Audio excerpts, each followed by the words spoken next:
The circular textiles industry is about more than technology and products. It's about the billions of people who need to flourish within these new systems, the workers, the users, the communities. Paul Hawken wrote, "The climate crisis is not a science problem. The ultimate power to change the world does not reside in technologies. It relies on reverence, respect, and compassion for ourselves, for all people, and for all life." As we saw in the film by Artistic Milliners, this is possible, this can work. In the final part of our circular updates today, we look at what has been happening through the lens of people and society. We established through an open co-creation process a written vision where people are valued and supported in an equitable, socially just and resilient society. This is our brief, and it's a difficult one. Circular economy conversations and investments are inevitably, given the scale of change required, most often about the hard stuff, the processing, finance and logistics. But it's vital that we understand how people, communities, culture and society flourish through the circular systems we're working towards. In the Knowledge Hub, we collected case studies that highlight the pioneers and emerging entrepreneurs in the field. The Orr Foundation, for example, are leading the way in exploring aspects of how clothing exported to places like Ghana are impacting. From more than 20 case studies, we can see the common themes beginning to emerge. There's a demand and a desire from creatives to make circular textiles in ethical ways. Leaders are beginning to understand how their regions relate to circular textile opportunities, locally and globally. There's an appetite amongst consumers to clothe themselves differently and to be part of circular practices which demonstrate clear benefits. The aims, then, might be seen as fair circular production and manufacturing, social equity for all users, the empowerment of women throughout the supply chain, and working towards the drive and take-up of these ideas by leaders and inter-sector collaboration. In the following films, you'll hear from 3 organisations that are working on these aims. The Apparel Exchange in Glasgow is a social circular business which mends, updates and resells clothing through its platform and shop. They focus on social inequalities across the UK by working with charities providing bespoke clothing packages within their communities around Glasgow. The Textile and Clothing Business Labs, TCBL Association, is a community of companies and individuals that work on innovative, sustainable and circular solutions for the fashion industry. The She Makes project focuses on the gender gap in the industry and is exploring how the circular economy is surfacing new opportunities for women and girls. Clara Vulatic talks about what is changing in Australia around circular textiles. She notes that data collection was key in the last year to give a baseline of information to stakeholders. She talks about how working with leadership approaches is so important as we forge ahead. First up, however, is a report from the Curiosity Workshops, which was a pilot project we ran this year at World Circular Textiles Day. We asked, how has COVID-19 affected the UK charity shop sector in terms of people, clothing and textiles? How can design education help to build back better? Through online design sprints and interviews, the project highlighted what new social opportunities we could address through circular textiles. Enjoy the film.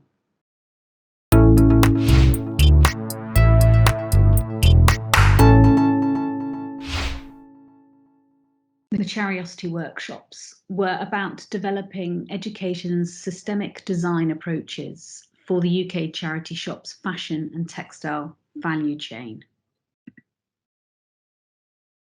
The project aimed to explore the impact of COVID-19 on the second-hand charities textile sector in the UK, bringing together key stakeholders to locate and highlight new opportunities and ideas for the industry through design education. Charity shops are significant for the UK's high street and are of social, economic and environmental value for our society, being at the heart of the value chain in the UK. Pandemic impacts include financial loss, job loss, shop closures, and loss of community activities, and the resulting mental and emotional implications. Through our research, from literature reviews to interviews with experts, we gathered some great examples which show that design can drive change and can support the second-hand clothing industry. As a result of the workshops, we created a set of strategy cards which can be used as a design tool for both academic and industry-facing projects engaging with the sector. We hosted a series of online interactive workshops, each with a different set of intentions. We worked with over 100 participants in total, spread over 6 workshops involving people from across the industry, from textile recyclers to volunteers to anthropologists, historians, and policymakers. The team developed 5 design briefs with the help of many design educators present at our workshops. These work at different education levels, from primary up to PhD, to start implementing some of the creative community-focused design-driven projects. All the projects focus on place and people, the shop and the volunteers as the key considerations. For primary schools, the Collage Portrait Project, where the charity shop becomes the place for local school kids to understand the work of the charity, the people who work in the shop around the corner, as well as what clothes are made from and where they go after they have finished with them. For secondary school, the Charity Shop Supply Chain Challenge. The charity shop becomes a space for learning about the system of textiles, materials, and fashion. The project asks the students to think about their own place within the system and explore their identity through used materials. For BA level, the Charity Shop Social Season. The charity shop becomes a social experience for different generations to share music, tastes, sewing, making, and repair skills. Office Swap Lab for MA projects.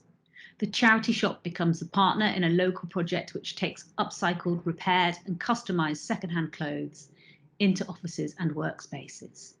This includes giving new ways and developing new ways for people to donate and give to the charity. PhD level, localised logistical strategic partnerships. The charity shop becomes the site for the researcher to uncover how fashion brands can work with localised regional logistical models for donating, remaking, and reselling clothes in economically viable ways. Please find out more about the project and those design briefs in detail in the report that comes out later this autumn, and join us if you wish at the Educators Online Forum hosted by World Circular Textiles Day in spring 2022.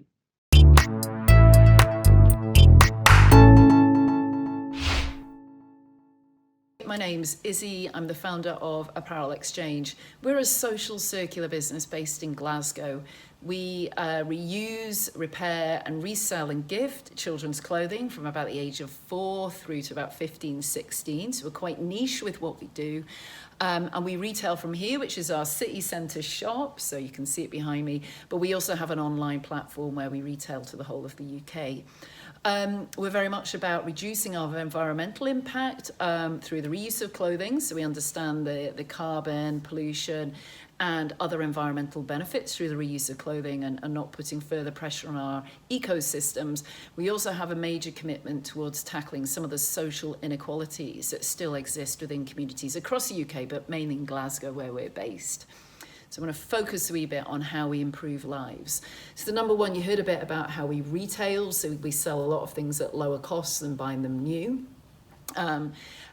We also provide free packages. So we work with charities, social enterprises and agencies providing bespoke packages of free clothing to families who need some extra support. There's still quite a high level of poverty within Glasgow, and there's a lot of families who are affected who need clothing and footwear to help their children participate and engage in school and outside of school effectively and have the right clothing to do so. We also do a huge amount of work with schools. We've just launched our resources, which are all about teaching them about the supply chain, but also supporting them to act on that. And part of that is about our commitment as an organisation to make sure that everyone is included, so that we don't leave anyone behind, that everyone understands their role and feels empowered, and has action that they can take to slow down the climate crisis that we're in, without feeling that they're helpless and they can't do anything about it. So this is a really important part, is to make sure that everyone's empowered and included within this. So we do that work with schools, and we also do it with the wider community when we engage with people who come into the shop, and also about just kind of tackling some of the preconceived ideas and perceptions around reused clothing as well, pre-loved clothing. But one of the things I did want to talk about is, for us to collect and reuse clothing, and to resell it, there are costs associated with that. And these costs, when you add them all together, are more expensive than some of the cheapest clothing that you can buy on the high street. We need to put a value to our environmental and our social impacts. We need to do that. And we're appealing to local government and to central government to tackle some of these issues that we face and to create market conditions where responsible businesses can thrive. Thank you.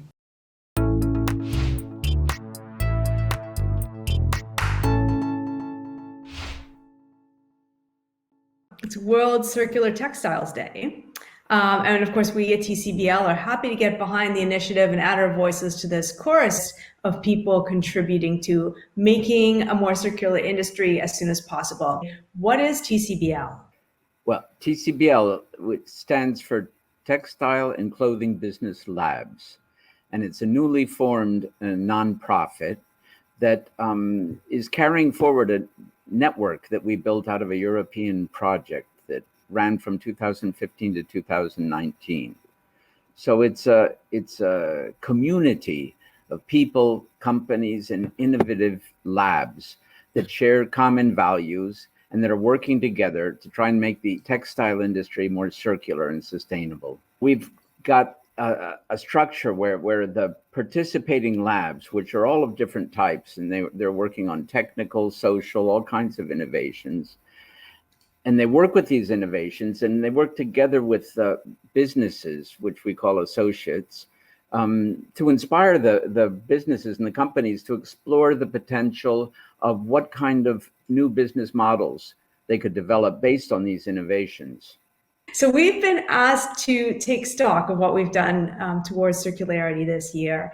And I can say we've been doing our part as a community, because we are now an active part of 3 new EU-funded projects. And all of these address single elements in this recipe towards a more sustainable and circular future. So what are those 3 projects? They're called HereWear, Creative Wear Plus, and She Makes. HereWear, the first of these, is looking at bio-based fibers and textiles, and how those can be, how we can develop new ones, and how we can get them to be taken up by the industry in circular and local production ecosystems. Creative Wear Plus, it looks at how we can develop a network of hubs that bring together artists, creatives, and the textile and clothing industry to think out of the box. And finally, She Makes looks at the gender gap issue in the textile and clothing industry, building on the structure of labs that work so well in TCBL. Okay, so TCBL is basically like an umbrella over all of these projects, is that right?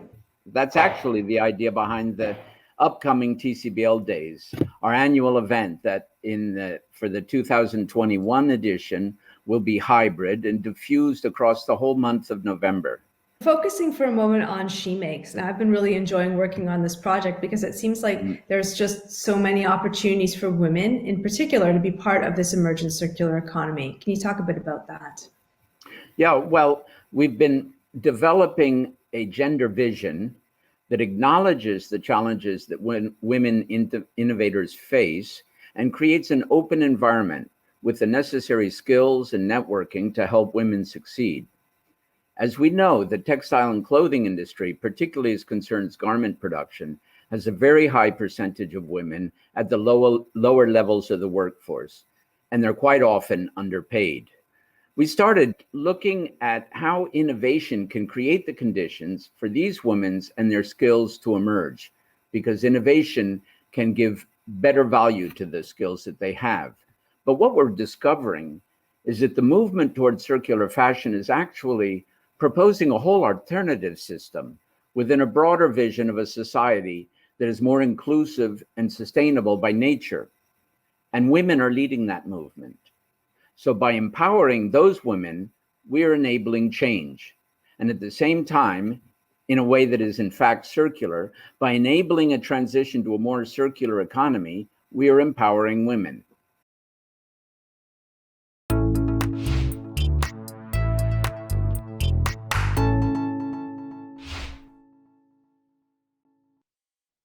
Hello, my name is Dr. Clara Vuletich, and I'm based in Sydney, Australia. And so I just wanted to give you a quick summary of the state of play here around circular economy in the fashion industry. So over the last few years, there has been some engagement from the industry, but particularly in the last 12 months, we've seen a really a stronger take up and engagement. One of the barriers has been over the last few years, but there was no actual data on the amount of clothing or textiles going to landfill, and no understanding of the kind of clothing and textile flows through the system. So that study has actually just been done in the last 12 months. So we now have some actual data on clothing and textile waste, which is fantastic. The other key development has been that at both the federal and state level, the government has really identified textiles as a priority waste stream. So they're also getting on board. They're putting some funding towards more studies and more R&D innovation projects, which is fantastic. There's the Industry Association, the Australian Fashion Council. They are engaging. I was actually asked recently by them to write a circularity guide for their members, for a lot of the brands who are members with the AFC. And there's a new Australian Circular Textiles Association that's been set up in the last year as well. And they are also running what they're calling the Australian Textile Network, which is workwear, apparel brands, the charity sector, all of the textile stakeholders, and we're running them through a 12-month training program, and I'm the lead mentor and trainer for that. So there is, things are really hotting up. For brands, at the brand level, there's a lot of them who are exploring circularity strategies. As we know globally, there's not a lot of end-of-life sort of fiber recycling technologies available for them, but there's definitely some engagement at a strategy level. And I guess, for me personally, one of the key outcomes of my PhD, which I finished 5 years ago in London with the Centre for Circular Design, was, the real importance of and the role of values and mindsets for all stakeholders engaging in sustainability and circularity. And, this idea that it's great that we're choosing better fibers, that we're engaging with our suppliers and our supply chain, and we're becoming more transparent as a brand. But how do we encourage and instill the sort of set of values that we need to make, better decisions around sustainability? So I actually have set up an independent training program that's trying to kind of encourage and develop leadership in this space. And that's really become my new passion. So I'm going to be exploring that and running that program over the next few years, and I'm really looking forward to see how that space evolves.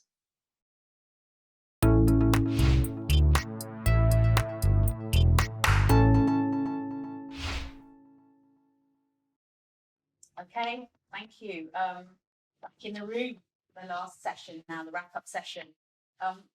I really enjoyed putting together that little collage of films, and I did reach out to Clara in Australia for a comment about what was going on there, but also because I really thought that her PhD, when she did it, was really ahead of her time in getting people to, whether it was a group of designers or a group of sort of leaders around the table together and to meditate and sew and be mindful. And it was quite a hard PhD at the time because people couldn't understand why we were working that way. But it's really become clearer that so much mindset change has to happen. I mean, the pandemic has made this clearer than ever. We can change. We have to change. We change when we're presented with urgency.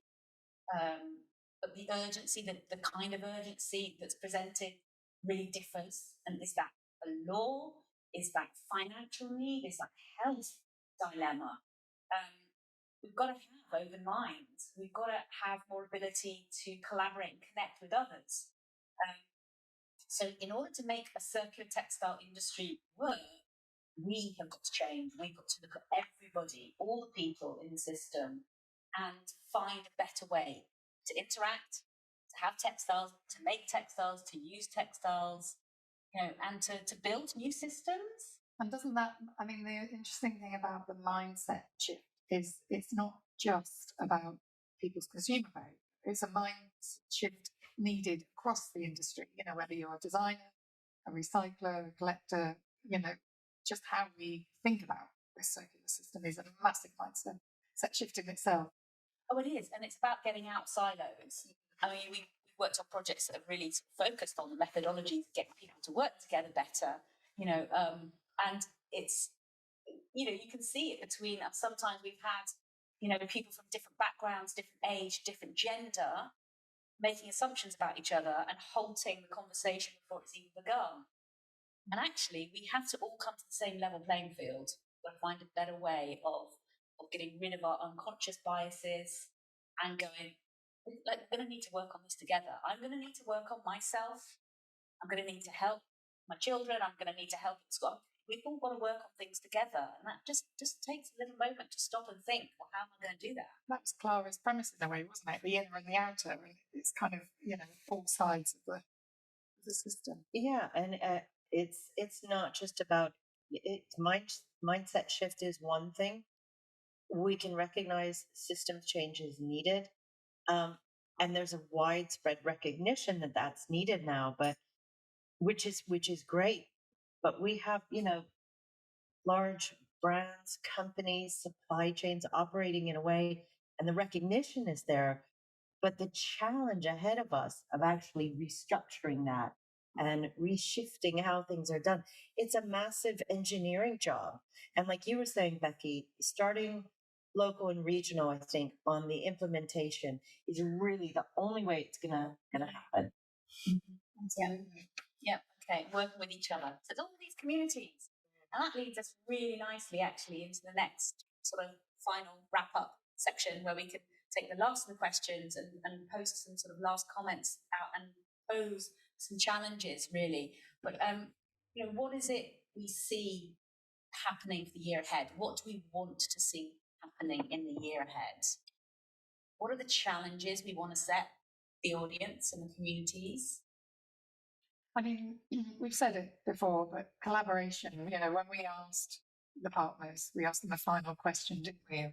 What would they need from others to make this happen? And literally, we're going through the papers. Every single person, company that we asked talks about collaboration. And it's so easy to say, but, finding the balance between what one company or one stakeholder needs and what someone else has in that system is an enormous sort of project in itself. So I think if we can contribute to just even a few joining of those dots through this project, this program over the next few years, that would be an incredible job. Yeah, I think we can provide a lot of collaboration. I think, honestly, looking at our first year, we've already done that in quite immense ways on a shoestring, and in a really short space of time. So more accelerating to do, but we've definitely started a new form of collaboration. There's a question actually that's come in on the chat, and it's actually about key skills are needed to power circularity at scale. What skills are missing as an industry? And the reason I'm bringing it in is because I think the skill of collaboration is one of them. What are the other skills that are needed? Well, I mean, mindset maybe isn't a skill, but it's something that we absolutely need, and a shift to systems thinking, which is really hard in commercial environments. I think that word collaboration sometimes is hard for people with really hardcore commercial backgrounds to they hear it and what does it actually mean? And they go, we're already collaborating. Actually, is what they say. It's like, okay, it's a new form, and it's a form around a system, and informed by the life cycle, and with technology embedded, and it's actually quite different. So we need to maybe come up with some new terms and to explore that in the year ahead to really explain it from our point of view. Language is an important one. Terminology, getting everyone standardized and talking about these different things in a really useful way that everyone can connect with is really important. I mean, we talk quite a lot at the moment about proximity, or, the idea of just working within someone else's system in order to understand it. And I think, we've often talked about in residence programs, or, it's almost like companies in residence now, sort of working with each other as part of a whole. There was a really nice point as well on the chat about scale of collaboration between micro and macro as well. And this really came up in this last year, that we need actually to be very conscious of how we can support micro enterprises locally, but also from the corporate angle too, that the progress we want to see that might achieve the aims might not be what we want, always just what we want the brands to do and stay within the brand or the industry. It could be that we're looking for a much more generous offer, really, from businesses to work with micro businesses and to sort of support the infrastructure further down the supply chain and further ahead. There's an example that came through about charity shops, really, and secondhand clothes, and of course we know that some brands are sort of reselling their stock in their own stores, and sort of like looking at, well, what is that going to replace the charity shop and the role of the charity shop, or could we actually see a little bit more of a generous relationship between the brand and the charity, and actually build on some of the great work that Oxfam and Cancer Research put in place? Just thinking, no. Oxfam and M&S. Sorry, my mind lagged for a moment there. It was Oxfam and M&S put into place 5 years ago. A little bit more of that kind of support. And even the kind of projects we were reporting on, the Salvation Army opening up these kind of new high-tech sorting facilities in the UK.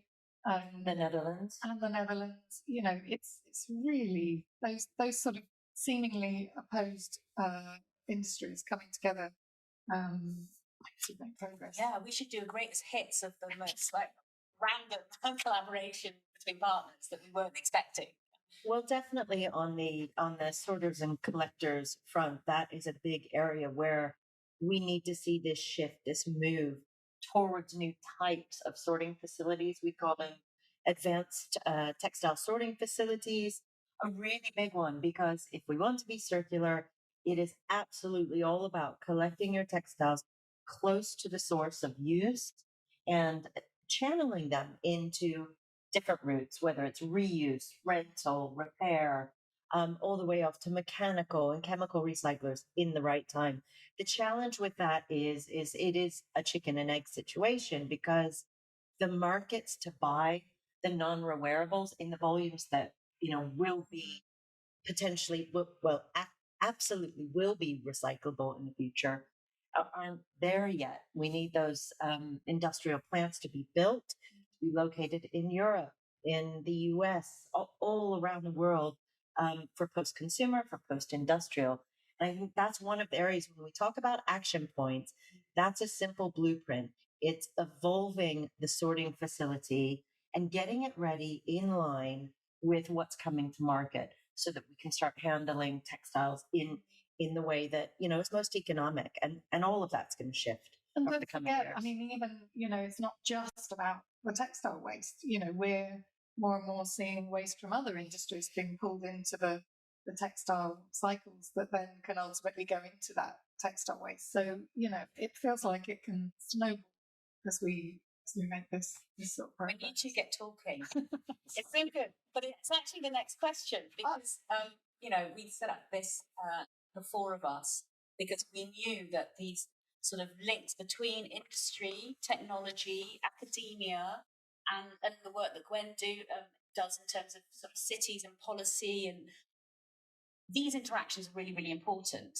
So the question that's come through is like, how can we bridge the gap more? How can we get more people working together in their region or globally? And what was the key for you two getting to work together as an academic and you were often a I think, I mean, it's interesting because, you know, with our academic work, we've always been one foot in industry because it's not the kind of research that sits just in theory happily. You know, if you're involved in sustainability, you want to see impact and action in the world. And I think there was as you said, you know, I worked in industry before coming to academia because I wanted to slow down and sort of go deep into something, but then realizing that actually for the real action to happen, it needed to be sped up and kind of, you know, have an entrepreneurial spirit come into the picture, which is, I think, what you did with Born Again, sort of to huge effect for the last 10 years or so. So, I mean, gosh, the journey since Born Again started to now. And seeing what's happened in the wider world is incredible to see. It's really, really caught up with just the initial ideas. I mean, I like to think big. I like to think, you know, mass balance. What can the world look like when we get to where we want to do? And I think with the year ahead of us, there is a role to play in imagining what this could look like for everyone involved. I think there's awareness that's needed around connectivity, around collaboration that just maybe isn't so obvious to everyone. And I think sometimes we lose that in the journalism and the articles about one material or one project. So look, our signatories said it best. The one thing that every single company and project and initiative and person needs for this to work is collaboration, and maybe just putting some more definition around what that collaboration is. I'll go back to the blueprint report done by the British Fashion Council. It's all in there, what is needed. There's a blueprint for enabling a regional model for circularity, keeping in mind the global picture. So if we can do that step by step, it incorporates people, it incorporates materials, products, services. Let's use that. All of that work has gone into that. Let's work out what role we all play in it and just get busy on it. Right. So that's absolutely right. So those are some of the quick key messages, I think. Work out what you're going to do. Work out what you're going to do in the next year, because you might be on reporting into us next year. You can't do it all. To know what you're going to do. You can't do it all. Focus on something. Contribute to the jigsaw puzzle that we're trying to make sense of and put together. Commit and pledge. We're going to be asking for lots of that in the next few months, and to really try to help whoever we can with their programs, with their projects. This last question, we've got a few minutes, and we're going to deal with something really tricky. But this question is: how do you keep motivated and convince others who are not in the bubble along the way?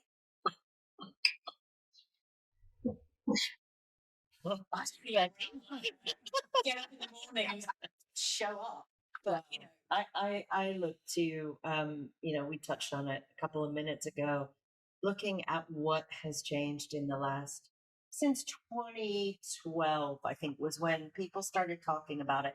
It's taken 8-9 years to even get to a point, but I think everyone's on the same track now. For me, that's the biggest motivation, is that we know what we need to do now, right? Now it just needs to be delivered. And that's the job. That's why we say there's another 29 years to circular. And it's all happening in action. You know, there is no make a plan and follow it, but everyone's having to work on this stuff live. And I think when 20 years ago, when we were talking to our graduates about how they could make a shift or a change in industry, it was really just about taking those traditional jobs and plugging away. Now, I mean, there's an enormous kind of focus. But I think there's a role in terms of, you know, I get worried that there's negative coverage about circularity, that it's just a bandwagon, greenwashing. And I get worried about that because I know it's real and it's where we need to go. I feel it's real.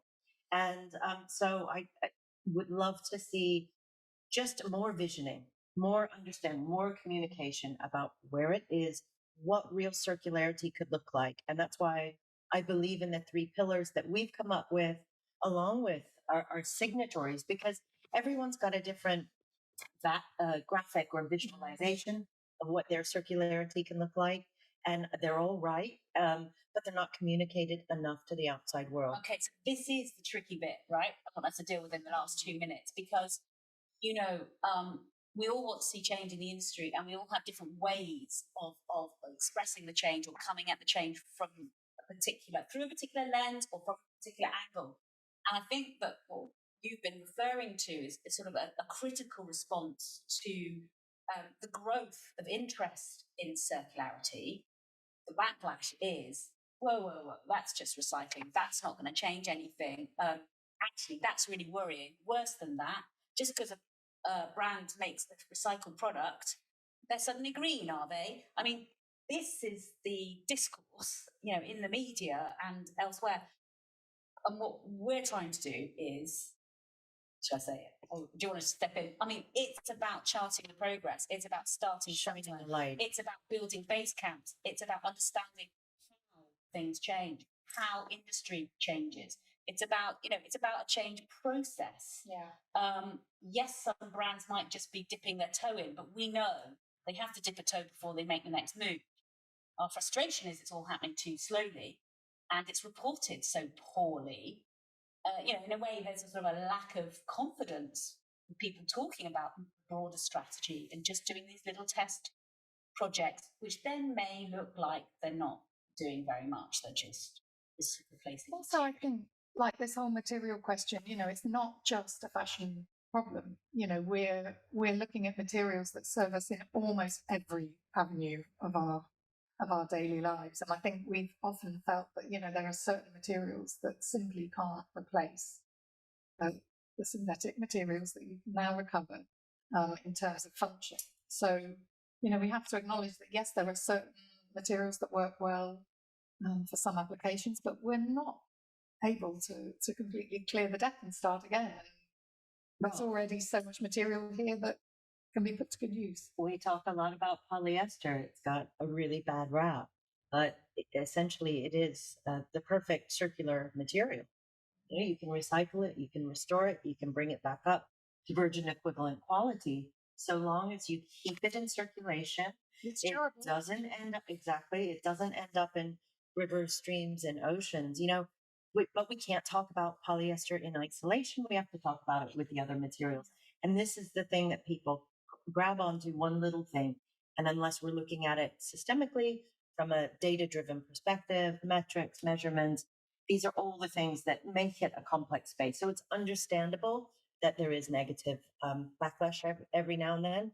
But coming back to why we're doing this, we want to show what it can be. And the fact that there are so many stakeholders working towards where it is we're all trying to get to. Right, so it's a real call for systems thinking, systems level understanding, and connecting all of these ideas and actually sort of understanding how they work moving forward. We've run out of time. It's time to wrap up. I predict next year we'll be talking about some key themes. We'll have to release those on social media, and polyester might be one of them. Overproduction definitely might be the other. There's been an offer for us to tour waste mountains because seeing is believing. And once people start to see the amounts of waste coming out, they really do start to act.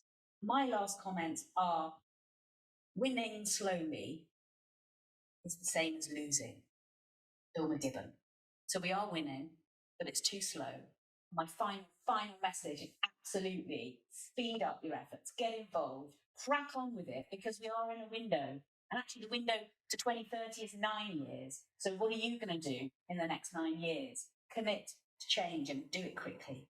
And that's it. I'll play us out with the last film. Thanks, everyone.